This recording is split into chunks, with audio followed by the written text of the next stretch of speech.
हरे कृष्णा कृष्णा कृष्णा हरे हरे, हरे राम राम राम हरे हरे।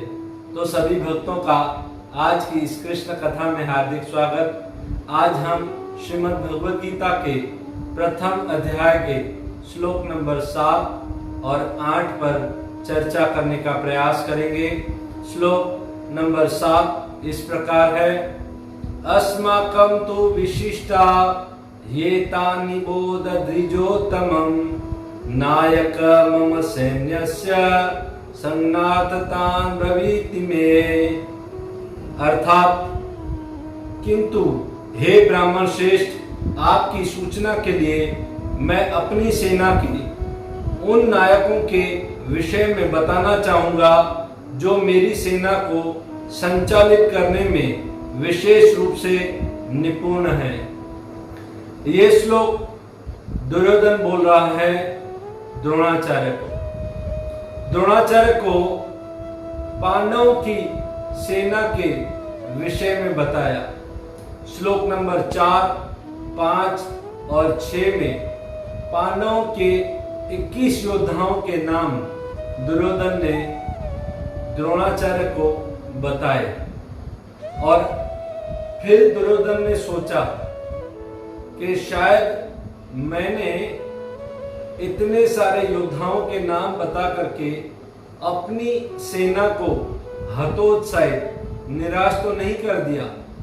और फिर उन्होंने अपनी सेना के नाम बताने शुरू किए कि हम भी कुछ कम नहीं हैं, हमारे सेना में, हमारे दल में भी कुछ कम योद्धा नहीं है और विशेष सेना नायक हमारी सेना में भी हैं। ऐसा हे द्विज श्रेष्ठ यानी ब्राह्मणों में श्रेष्ठ अब मैं आपको बताऊंगा। ये इस श्लोक में दुर्योधन द्रोणाचार्य को बता रहे हैं और उसके बाद कौन कौन वो योद्धा हैं वो बताने का प्रयास कर रहे हैं। भवान भीष्मश्च कर्णश्च कृपश्च स्मित संजय अश्वस्थामा विकर्णश्च सोमदत्तिस्तथा एव च। देखिए, पांडवों के 21 योद्धाओं के नाम दुर्योधन ने द्रोणाचार्य को बताए और अब अपनी सेना के, कौरव सेना के 7 योद्धाओं के नाम इस श्लोक में दुर्योधन द्रोणाचार्य को बता रहा है। और वो 7 नाम कौन कौन से हैं? तो सबसे पहले दुर्योधन द्रोणाचार्य का ही नाम ले रहा है और कह रहा है भगवान। भगवान यानी मेरी सेना में भी कुछ कम शक्तिशाली योद्धा नहीं है और सबसे पहले तो आप भगवान यानी हे द्रोणाचार्य, सबसे पहले तो आप ही महान योद्धा हैं। देखिए, भीष्म पितामह जो कि उम्र में भी बड़े थे, ज्ञान में भी बड़े थे और वंश परंपरा के अनुगत वो सब रीत से, सब तरह से बड़े थे। भगवान के 12 महाजनों में भी थे, तो उनका नाम नहीं लिया। उन्होंने पहले भगवान यानी द्रोणाचार्य का नाम लिया। वो ये समझ रहा है कि भीष्म से द्रोणाचार्य अधिक श्रेष्ठ है, क्योंकि वो श्रेष्ठ कौन है और कौन नहीं है ये नहीं जानता। देखिए, वैष्णव एटिकेट जो होता है ना, भक्त जो होते हैं ना, सबसे पहले सम्मानित श्रेष्ठ व्यक्ति या श्रेष्ठ भक्त होते हैं ना, हमारे से बड़े भक्त, तो उनका आदर करते हैं और हर प्रकार से पहले उनको सम्मान दिया जाता है। ये वैष्णव एटिकेट है। जैसे हम मंगला आरती में भी या आरती में भी मंदिर में करते हैं तो सबसे पहले वरिष्ठ भक्त वहां पर या कोई महाराज खड़े होते हैं तो सबसे पहले आरती उनको दी जाती है, यानी सम्मानित व्यक्ति को। हमारे यहाँ भी अगर प्रधानमंत्री आए और उसके नीचे मंत्री आए, फिर कलेक्टर आए, तो हम सबसे पहले किसका नाम लेंगे? हम पहले प्रधानमंत्री का नाम लेंगे या मंत्री का या कलेक्टर का? तो हम प्रधानमंत्री का नाम लेंगे ना। तो ये वैष्णव एटिकेट होता है कि सबसे पहले सम्मान्य बड़े श्रेष्ठ व्यक्ति का नाम लिया जाए। पर दुर्योधन को ये वैष्णव एटिकेट मालूम नहीं है और इसलिए वो पहले भीष्म पितामह का नाम न लेकर के द्रोणाचार्य का नाम ले रहे हैं और कह रहे हैं भगवान, यानी आप हो ना हमारी सेना में। यही प्रश्न जैसे दुर्योधन के सामने आया है भगवद गीता के दूसरे अध्याय का 4वां श्लोक, अर्जुन के समक्ष भी यही प्रश्न आएगा। तब अर्जुन पहले भीष्म का नाम लेंगे, वो जानते हैं वैष्णव एटिकेट, और फिर द्रोण का नाम लेंगे। ये युद्ध शुरू हो रहा था ना, उस समय जब युधिष्ठिर महाराज को भी जब प्रणाम करने जाना था ना और वरिष्ठों से आज्ञा लेनी थी ना, तो अपने अस्त्र शस्त्र रख करके और अपना मुकुट उतार करके सबसे पहले भीष्म के पास गए और भीष्म से आशीर्वाद मांगा, भीष्म से आज्ञा मांगी और विजय का वरदान मांगा। ये वैष्णव एटिकेट है। यानी अर्जुन भी जानते थे, युधिष्ठिर भी जानते थे वैष्णव का सम्मान कैसे करना चाहिए, पर दुर्योधन को वैष्णव एटिकेट मालूम नहीं है क्योंकि वो भक्त नहीं है, अभक्त है। और दुर्योधन भीष्म से अधिक द्रोण को महत्व दे रहे हैं। वो ये सोच रहे हैं अपनी बुद्धि से, क्योंकि द्रोण जो है वो ब्राह्मण है और ब्राह्मण का मैं सम्मान करूंगा तो जो क्षत्रिय है यानी भीष्म, वो अपने आप वो भी प्रसन्न हो जाएगा, यहाँ ब्राह्मण भी प्रसन्न हो जाएगा। वो अपनी तरह से सोच रहे हैं। अब द्रोण का प्रश्न आता है तो द्रोण जो है वो सबसे बड़े शक्तिशाली योद्धा थे। हम जानते हैं पांडवों को और कौरवों को धनुर्विद्या की शिक्षा देने वाले उनके जो टीचर थे, उनके जो गुरु थे, वो द्रोण ही थे। द्रोण का जन्म कैसे हुआ था? देखिए, हमारे महान सप्त ऋषि हैं ना, उन सप्त ऋषियों में एक ऋषि है भरद्वाज ऋषि। और भरद्वाज ऋषि एक समय गंगा में स्नान कर रहे थे और गंगा में जब स्नान करके वो निकले, उस समय स्वर्ग की एक अप्सरा वृत्तची नाम की एक अप्सरा वहां पर आई और जिसको देख करके वो भरद्वाज ऋषि थे, उनका वीर्य संकलित हो गया और वीर्य संकलित होने के कारण उन्होंने एक मिट्टी का पात्र था, उसमें वीर्य को रखा और उस मिट्टी के पात्र में जब वीर्य रखा गया, उसी से द्रोण का जन्म हुआ। ये सबसे पहला बेबी टेस्ट ट्यूब था उस समय। आज के वैज्ञानिकों ने ही नहीं किया है। तो इस प्रकार महान शक्तिशाली योद्धा द्रोणाचार्य का जन्म हुआ और उन्होंने ही पांडवों तथा कौरवों को युद्ध की शिक्षा दी, जिसमें अर्जुन तथा भीम जैसे महान योद्धा जो दुर्योधन आगे नाम ले चुके हैं, उनका वर्णन आता है। अब भीम तथा अर्जुन जैसे महान योद्धा जिनके शिष्य इतने महान हो, तो उनका गुरु जो है वो कैसा होगा। इससे हम समझ सकते हैं कि द्रोणाचार्य की शक्ति कैसी होगी। और उसके बाद दुर्योधन नाम ले रहे हैं भीष्म का। भीष्म आप जानते हैं कौन है? गंगा पुत्र भीष्म। भीष्म का नाम पहले देवव्रत था और क्योंकि उन्होंने एक भीष्म प्रतिज्ञा ली, अपने आजीवन ब्रह्मचारी रहने का जो उनकी प्रतिज्ञा थी, इसी से उनका नाम पड़ा भीष्म। भीष्म का एक अर्थ होता है भयानक, क्योंकि वो बहुत ही शक्तिशाली थे, बहुत भयानक थे। और महाभारत में उनकी उम्र का वर्णन आता है कि जब युद्ध के मैदान में थे, 456 साल की उम्र थी उनकी।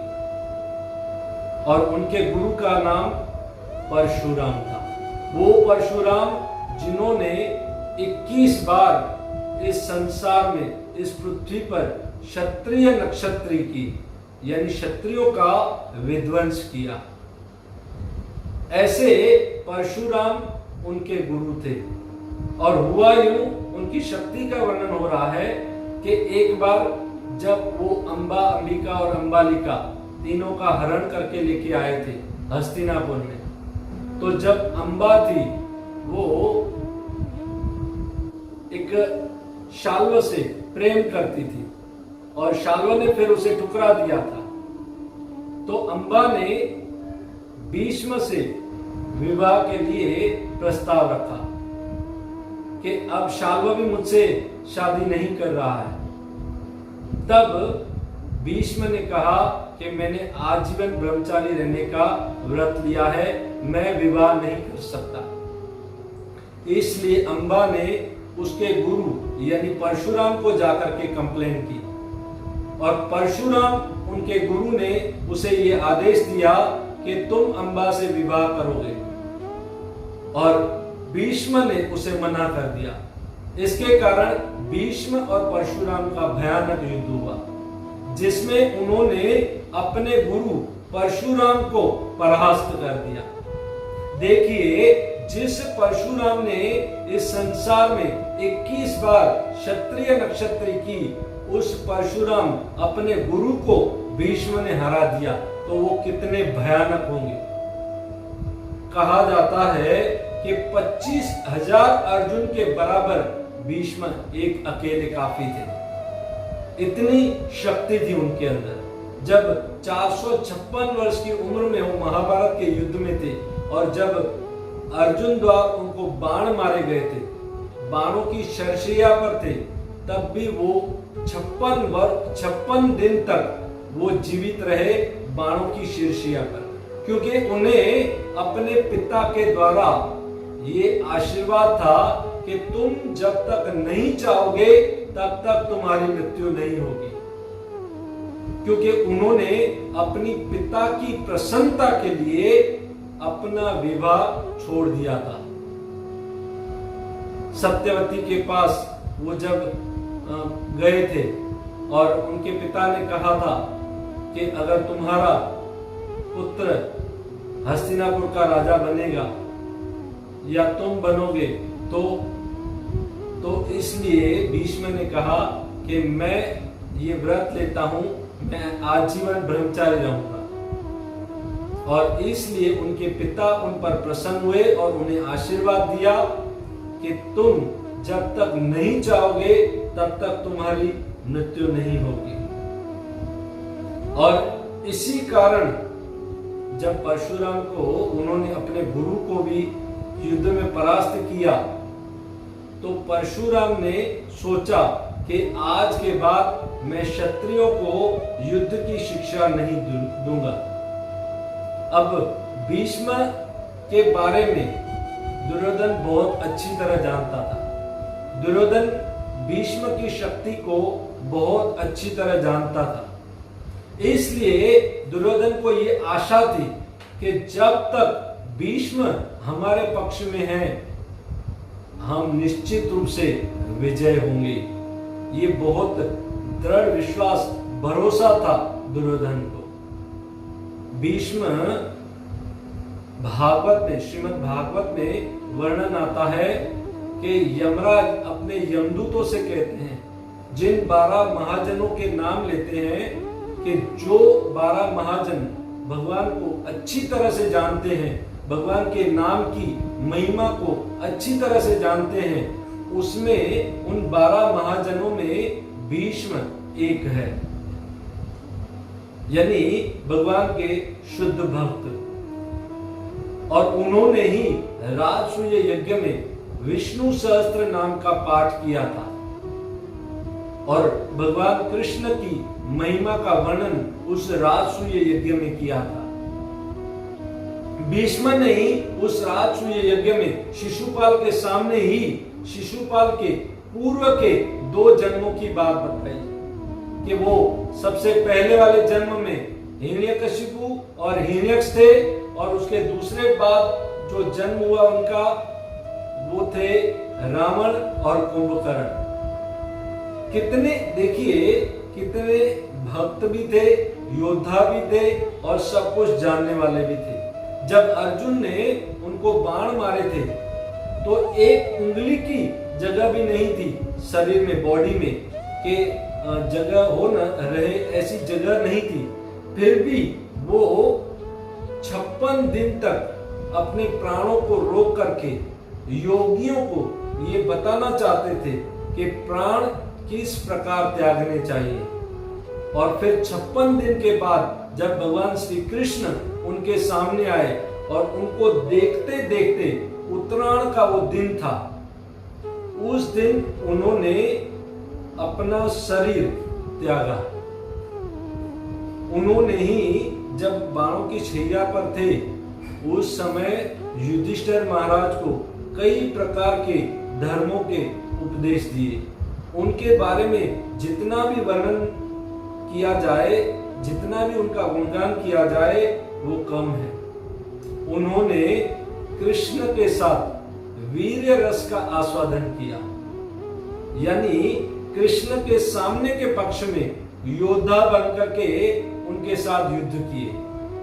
कई बार जब अर्जुन को बाण मारते थे तो कृष्ण को भी बाण लगते थे और कृष्ण के शरीर में से भी रक्त निकलता था,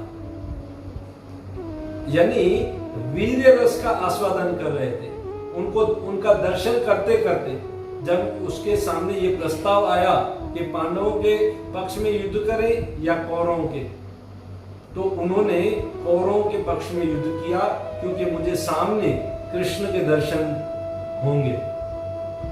देखिए भगवान के ये भक्त जब बाणों की शीर्षैया पर भीष्म पड़े थे और उस समय जब कृष्ण आए तो कृष्ण को पूछा उन्होंने कि ये मेरे कौन से कर्म का फल है। तब कृष्ण ने जब उसे कहा तुम अपने पूर्व के जन्मों के कर्मों का विचार करो तो तुम्हें कुछ याद आएगा। तब भीष्म ने कहा मैंने पूर्व के 100 जन्मों तक देखा अपने आप को और सोचा 100 जन्मों तक मैंने ऐसा कोई पाप कर्म नहीं किया था जिसकी वजह से मुझे ये फल मिले। कृष्ण ने कहा और आगे जाओ, 101 जन्म पहले, ये 101 जन्म पहले की घटना है जब भीष्म उस रास्ते से जा रहे थे जहां से सेना आने वाली थी। तो उसने अपने जो उसका नौकर था उसको कहा कि उस रास्ते में सर्प पड़ा था, सांप, उसको उठा करके कोने में जंगल में फेंक दो। तो उसके कहने पर उसने सर्प को उठाया और कांटों का एक पेड़ था, कांटों का झाड़ था, उसमें फेंक दिया, जिससे वो सर्प उस कांटों में गिर गया और 5 दिन तक उस पे पड़ा रहा और उसके बाद उसके प्राण निकले। और उसी के कर्म का फल है ये। तो भीष्म ने कहा इसमें तो मेरा दोष ही नहीं था, मैं तो उसे बचाना चाहता था। तब कृष्ण ने कहा हम जो भी कर्म करते हैं उसका रिएक्शन, हम जो भी एक्शन करते हैं उसका रिएक्शन आता ही है, कैसा भी हो, कर्म चाहे कैसा भी हो। देखिए भीष्म पितामह को उस समय जब भरी सभा में द्रौपदी का अपमान हो रहा था, उस समय भी कुछ बोलना चाहिए था, उस समय भी उनको क्रोध करना चाहिए था, पर उन्होंने क्रोध नहीं किया। भीष्म का एक ही पाप उस समय पर क्रोध नहीं किया और उसका परिणाम क्या हुआ, वो एक बाणों की गोद में, भीष्म का एक ही पाप समय पर, जब उस समय क्रोध करना चाहिए था उस समय नहीं किया, इसलिए उसका परिणाम हुआ वो बाणों की गोद में सो गए। और वही जटायु का क्रोध उन्होंने ऐसे समय पर क्रोध किया, जटायु ने ऐसे समय पर क्रोध किया जो क्रोध उसकी भक्ति बन गई, और वो उसका परिणाम क्या हुआ, वो राम की गोद में आ गए। एक भीष्म बाणों की गोद में, और एक जटायु क्रोध करने के कारण राम की गोद में। क्रोध तभी पुण्य में बनता है जब धर्म के लिए, जब भगवान के लिए किया जाता है, तो वो क्रोध धर्म और भक्ति बन जाता है। जैसे हनुमान ने क्रोध किया, जैसे अर्जुन ने क्रोध किया, जैसे चैतन्य महाप्रभु ने क्रोध किया, वो धर्म और भक्ति बन जाते हैं। और उसी शब्द का, क्रोध का विरोधी शब्द अगर हम लें तो सहनशीलता आता है, और सहनशीलता भी पाप बन जाती है अगर धर्म के लिए हम क्रोध नहीं करते। इसलिए क्रोध कब और कहां करना चाहिए, ये हमें सोचना चाहिए। तो कहने का तात्पर्य ये है कि भीष्म पितामह, जो कि 12 महाजनों में थे और बहुत शक्तिशाली थे, गंगा पुत्र थे, और भगवान से वीर्य रस का आस्वादन करना चाहते थे, इसलिए कौरव सेना में थे। और दुर्योधन यहाँ पर बता रहा है द्रोणाचार्य को कि जब तक भीष्म पितामह जैसे महायोद्धा हमारी सेना में है, निश्चित रूप से हम विजयी होंगे, हम भी कुछ कम नहीं है, यही बता रहा है। और उसके बाद दुर्योधन ले रहा है नाम कर्ण का। ये कर्ण भी परशुराम के ही शिष्य थे। देखिए, इसमें 3 शिष्य परशुराम के हैं, भीष्म पितामह, कर्ण और द्रोणाचार्य। 3 शिष्य परशुराम के हैं, और परशुराम के शिष्य थे कर्ण। वहां पर ट्रेनिंग ली थी, पर क्योंकि गुरु को झूठ बोला था कि मैं ब्राह्मण हूं, क्योंकि परशुराम ने भीष्म के बाद ये सोच लिया था कि अब क्षत्रियों को मैं शिक्षा नहीं दूंगा, मैं सिर्फ ब्राह्मणों को शिक्षा दूंगा। तो कर्ण ने झूठ बोल करके वहां पर शिक्षा ली थी, और उस समय परशुराम को ये पता चल गया, तो उन्होंने, गुरु ने ही अपने शिष्य को शाप दिया कि तुम्हारी ये शिक्षा तुम्हें उस समय काम नहीं आएगी जिस समय तुम्हें इसकी जरूरत पड़ेगी। जो कि कर्ण बहुत ही शक्तिशाली था। 5 पांडवों में से एक छठा पांडव यानी कुंती का ही पुत्र था, परंतु पांडु के विवाह के पहले सिर्फ कुंती से वो जन्मा था। सूर्य के द्वारा ये कर्ण का जन्म हुआ था। इसकी भी बहुत लंबी कथा है, परंतु सूर्य पुत्र कर्ण भी कहा जाता है। और ये कुंती को पांडु के विवाह के पहले मिला था, और क्योंकि कुंती ने इसका त्याग कर दिया था, इसलिए समाज की दृष्टि से ये सूत पुत्र कहा जाता था। और दुर्योधन की मित्रता के कारण दुर्योधन ने इसे अंग देश का राजा बनाया था, और राज्य मिलने के कारण ये दुर्योधन का कृतज्ञ ऋणी बन गया था। और दुर्योधन का कृतज्ञ ऋणी बनने के कारण वो दुर्योधन के हर पाप में शामिल था। एक असाधु का संग हो जाता है तो जीवन कैसे बर्बाद हो जाता है, उसका कारण देखिए। ये अज्ञान है, ये कर्ण का अज्ञान है कि वो दुर्योधन का साथ देकर, दुर्योधन की शरण लेकर ये समझ रहा है कि ये धर्म है, कि मैं सही जगह पर हूं, दुर्योधन की शरण में हूं और मैं धर्म हूं, इसी को धर्म समझता है। पर भगवान गीता में क्या कहते हैं, सर्वधर्मान् परित्याज्य माम एकम शरणं व्रज अहम त्वां सर्व पापेभ्यो मोक्षयिष्यामि मा शुचि। सब धर्मों का त्याग कर एकमात्र मेरी शरण में आओ, मैं तुम्हारे सारे पापों से तुमको मुक्त कर दूंगा, तुम डरो मत। पर कर्ण जैसे योद्धा जो अज्ञान में है, वो दुर्योधन जैसे कली के लोगों की शरण में लेते हैं, जो कली के स्वरूप हैं, कलयुग के स्वरूप हैं, उनकी शरण लेते हैं। जब कर्ण महाभारत में दुर्योधन के पक्ष में युद्ध करना चाह रहा था, उस समय कर्ण को भगवान श्री कृष्ण ने भी समझाया था, बहुत समझाया था, पर क्योंकि कृष्ण की बात को नहीं माना, इसलिए उसका जीवन जो है वो कलंकित बन गया। कर्ण के पिता सूर्य देव ने भी उनको बहुत समझाया था। कर्ण की माता कुंती देवी ने भी उनको बहुत समझाया था कि तुम पांडवों के पक्ष में युद्ध करो, परंतु कर्ण नहीं माना। कर्ण ने ही जब दुर्योधन पांडवों का विरोध कर रहा था, पांडवों के साथ अन्याय कर रहा था, तो कर्ण ही उसके हर कार्य में उसे प्रोत्साहन यानी उत्साह देता था। वो हमेशा अर्जुन से स्पर्धा करना चाहता था, अर्जुन का विरोधी था।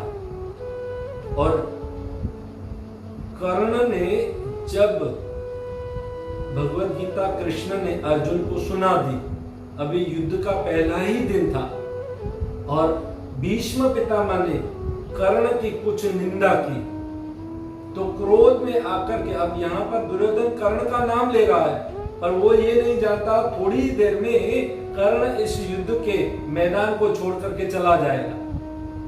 जब भीष्म पितामह ने थोड़ी सी उसकी निंदा की, तो उसने मैदान छोड़ दिया और चला गया अपने घर। 10 दिन तक, जब तक भीष्म पितामह बाणों की शरशैया पर धराशायी नहीं हुए, तब तक वापस युद्ध के मैदान में नहीं आया। ये था कर्ण। और ऐसे कर्ण के बारे में दुर्योधन द्रोणाचार्य को बता रहे हैं कि ऐसे महान योद्धा हमारे पक्ष में है, निश्चित रूप से हम विजयी होंगे। और उसके बाद दुर्योधन कृपाचार्य का नाम ले रहे हैं। कृपाचार्य कौन है? कृपाचार्य बहुत, देखिए, कृपाचार्य का नाम भी उन्होंने बाद में लिया है। कृपाचार्य का नाम द्रोणाचार्य के बाद आना चाहिए, पर द्रोणाचार्य के बाद उन्होंने कर्ण का नाम लिया। वो यहां भी अपनी वैष्णव एटिकेटी भूल गए, जबकि युधिष्ठिर हम जानते हैं, जब भीष्म से द्रोणाचार्य से आशीर्वाद लिया, उसके बाद कृपाचार्य से आशीर्वाद लिया। ये भक्त के लक्षण हैं। और ये कृपाचार्य हैं कौन? ये कृपाचार्य बहुत ही महान शक्तिशाली योद्धा है। और ये हमारा ये 7वां मनवंतर चल रहा है, और इसके बाद जो 8वां मनवंतर आएगा, ये चिरंजीवी है। 7 चिरंजीवी हैं, जिसमें एक कृपाचार्य चिरंजीवी है जो अभी तक जीवित हैं। और ये 7वां मनवंतर चल रहा है। इसके बाद जो 8वां मनवंतर आएगा, उस 8वें मनवंतर में जो सप्तऋषि होंगे, ये सप्तऋषि जो होते हैं ना, हर मनवंतर में चेंज होते हैं। तो अगला मनवंतर जब 8वां मनवंतर आएगा, तो उस सप्तऋषि जो 8वें मनवंतर में जो सप्तऋषि होंगे, उसमें से एक होंगे कृपाचार्य। देखिए, एक मनवंतर में 71 चतुर्युग होते हैं, यानी 30 करोड़ साल। 30 करोड़ साल का एक मनवंतर होता है। और ये मनवंतर जो चल रहा है, इसमें अभी 43 चतुर्युग शेष है, यानी 18 करोड़ वर्ष बाकी हैं। इसका अर्थ ये होता है कि कृपाचार्य अभी 48 करोड़ वर्ष अभी और जीवित रहेंगे। इसीलिए दुर्योधन यहाँ पर कृपाचार्य को सीमित संजय कह रहा है, यानी ऐसा योद्धा जो युद्ध में हमेशा विजयी रहेगा, क्योंकि वो अवध्य है, उसका वध होगा ही नहीं। जब युधिष्ठिर महाराज उनको प्रणाम करने गए थे, उसी समय युधिष्ठिर को उन्होंने बता दिया था कि मैं इस युद्ध में मरने वाला नहीं हूं। और दुर्योधन जानता था कि कृपाचार्य अवध्य हैं, वो मारे नहीं जाएंगे, तो हम अवश्य विजय होंगे, हम अवश्य विजय होंगे। पर सत्य क्या है? सत्य यह है कि कृपाचार्य मारे नहीं जाएंगे और दुर्योधन भी विजय नहीं होगा। ये सत्य है, भले उसके पक्ष में कितने भी बड़े महान योद्धा हो। क्योंकि पांडवों के पक्ष में, अर्जुन के पक्ष में भगवान श्री कृष्ण है। और उसके बाद अश्वत्थामा का नाम ले रहा है दुर्योधन। दुर्योधन जानता था कि अश्वत्थामा जो है वो भी अवध्य है, वो भी 7 चिरंजीवियों में एक है, वो भी अगले मनवंतर में सप्त ऋषियों में एक ऋषि बनने वाला है। परंतु यहां की बात करें तो क्योंकि कृष्ण और अर्जुन को नहीं जानता था, इसलिए उन्होंने कृष्ण और अर्जुन को न जानने के कारण उनके ऊपर अग्नेयास्त्र फेंका था, अग्नि वाला बाण। परंतु क्योंकि उस समय व्यासदेव वहां पर आ गए और उन्होंने अश्वत्थामा को कृष्ण की महिमा का वर्णन किया कि कृष्ण कौन है। उसके बाद भी क्या हुआ था, अश्वत्थामा ने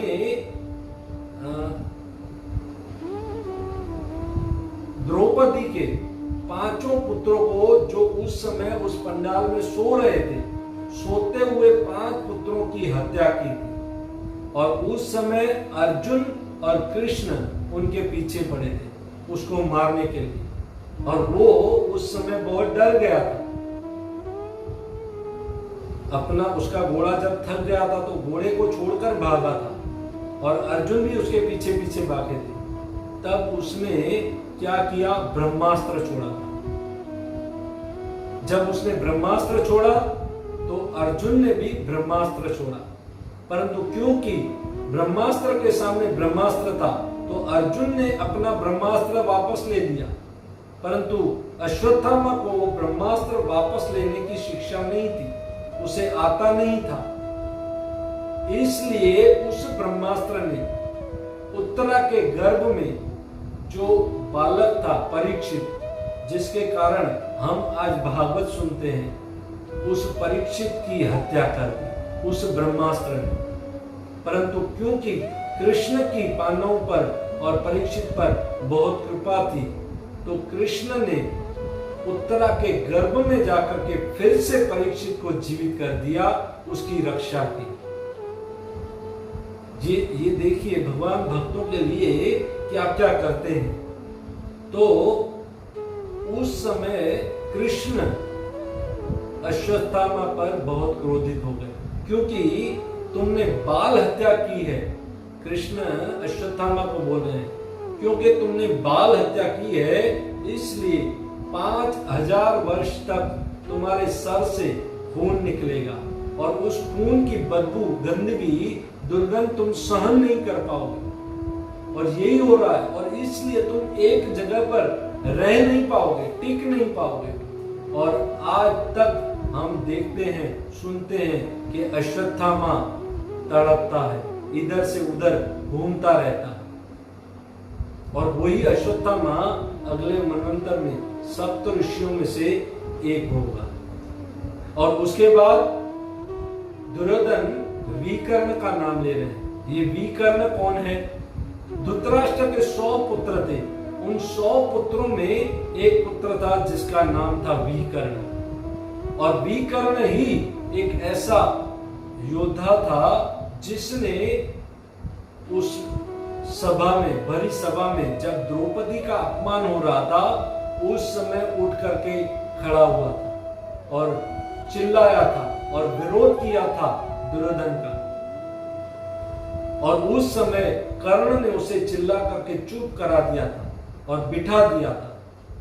वो था बहुत धर्मात्मा, परंतु क्योंकि अधर्म के पक्ष में था, इसलिए कर्म का फल तो उसे भी भोगना ही पड़ा।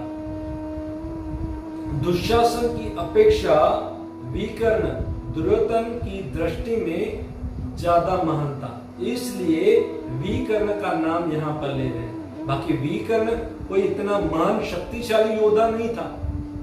विकर्ण क्योंकि दुर्योधन से थोड़ा नाराज था, इसलिए उसका उत्साह बढ़ाने के लिए, उसका कुछ गुणगान उसको चढ़ाने के लिए उसका नाम ले रहे हैं। और उसके बाद भूरिश्वा का नाम ले रहे हैं।